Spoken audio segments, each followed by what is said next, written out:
Y en este momento, te lo juro que vas a amar la obra. Mucho gusto estar Porque aquí. mira, Siempre sus temas son muy interesantes y pues de alguna manera para platicar con la gente de la importancia de un tema como el del día de hoy, que es la violencia contra la mujer. Violencia contra las mujeres, sí, que es un tema muy sensible, muy delicado y sobre todo es un tema que está muy en el ojo del huracán hoy, que no debería de estar y tristemente está. Pero doctor, es que han estado viendo asesinatos, feminicidios en fechas recientes, pero en la República Mexicana completita prácticamente. Sí, yo siempre digo que lo ideal sería que no se muriera nadie, ¿no? Y la mujer es un grupo muy vulnerable y lo voy a decir muy claramente. Esta generación de seres humanos que estamos viviendo en esta época, estamos pagando mucho los hombres lo que hicieron nuestros antepasados y generaciones pasadas con las mujeres. Históricamente ha habido violencia y por eso se consideró un grupo vulnerable, por eso se hizo el tipo penal, el delito de feminicidio, que es por razón de género, y hay muchas leyes hoy que protegen a la mujer, la verdad vale la pena conocerlas para hacerlas valer. Ya llegó, por ejemplo, el tema de la paridad, ¿no? Al Congreso. La equidad. La equidad. Y ahí de va género. apenas, ¿no? Avanzando. Parece que estamos en ¿qué año? No sé. Sí, la verdad hay muchos lugares, sobre todo yo he ido a la provincia y hay muchos lugares que tienen un atraso y una marginación, donde la mujer sigue siendo vista como de segunda y eso pues, ya no puede ser hoy, ¿no? De acuerdo, abogado. Además, la revictimización, ¿no? El hecho de ser víctima de un tema de violencia y no querer acudir a poner una denuncia porque pues te va peor. Aquí sí yo diría una cosa y hay que rescatar lo que hacen los gobiernos, independientemente de los colores, que ya sabes cuáles son los míos Sí. y cuáles no son. Pero Tenemos claro cuáles no son, ya lo cuáles demás no es son. lo de menos, doctor. Públicamente siempre digo.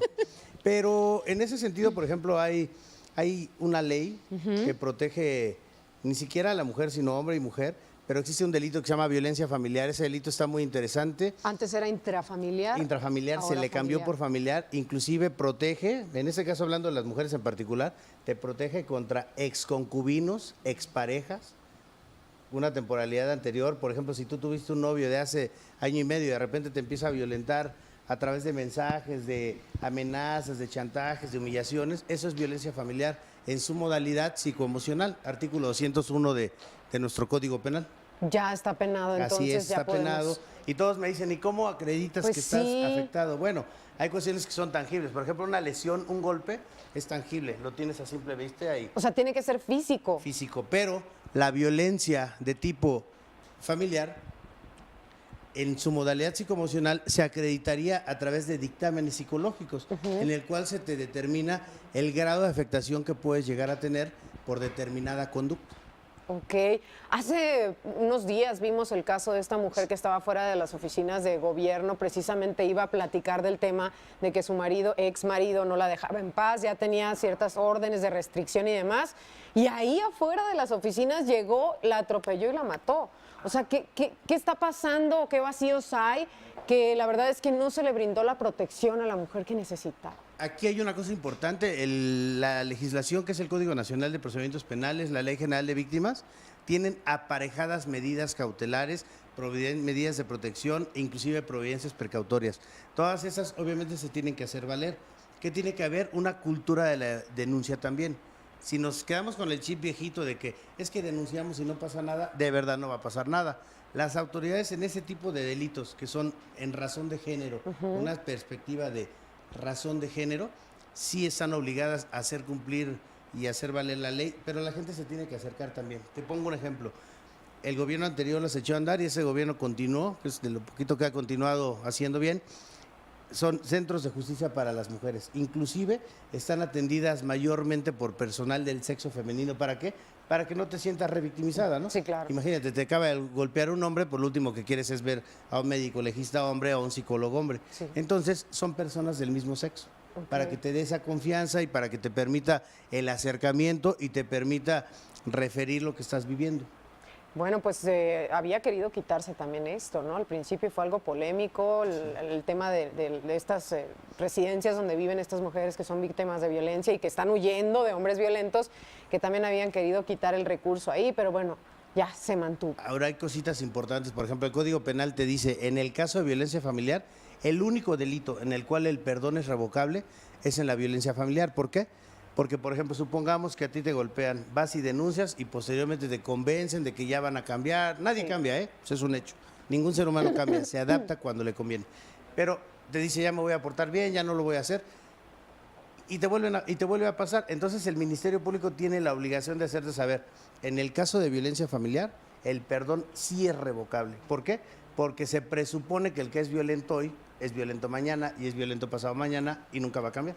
Vuelve a suceder entonces Vuelve a en suceder. automático. Es una situación cíclica y sistemática. Criminológicamente está comprobadísimo. Entonces, somos víctimas de violencia. Vamos, ponemos la denuncia. ¿Qué sigue? ¿Qué va a ofrecernos la autoridad en este caso? Te ofrecería la medida de protección inicial, un código con la Secretaría de Seguridad Pública para que no se te acerquen, una prohibición muy probablemente para que no se acerquen al lugar donde estés tú, para que te sientas tranquila, ¿no? Porque imagínate, vienes de una violencia y lo último que quieres es seguir conviviendo con esa persona. Claro. ¿Y qué pasa si viola los términos? Entonces ya no estaría aprendiendo de la experiencia y si en inicio le diera una medida cautelar un poquito light o tranquila, como podría ser la presentación periódica, posteriormente podría venir una orden de aprehensión. Y podría, no sé cuántos años pasar. Estar privado de la libertad. La violencia familiar tiene penas de 1 a 6 años y se agrava en algunos casos, por ejemplo, mujeres embarazadas, personas de la tercera edad, porque son grupos que se entiende que son más vulnerables todavía. Claro, bueno, pues entonces hay que decirle a las mujeres que nos están viendo allá en casa que si son víctimas de violencia, no se callen. No crean que van a ir a las instancias a demandar y que van a ser revictimizadas. Ahora deben de tener un buen trato y seguir esta demanda, ¿no? Y tienen no además, como es una denuncia penal, tienen además la idea de que exista un abogado que los represente, que es un asesor jurídico, que tiene la obligación de conocer esos protocolos de perspectiva de género también. Muchísimas gracias, Un placer, abogado, como siempre, por venir. estar aquí ¿Cómo con lo ustedes. encontramos en redes sociales? Como Chávez B. Marco A y en mi celular 55 54 18 25 28 a sus órdenes. Ahí está, muchísimas gracias. Un placer, como Lo siempre. esperamos de Cristal. regreso. Gracias, claro que sí. Vámonos a la pausa y regresamos con más aquí a las 9 y otro poquito. No se...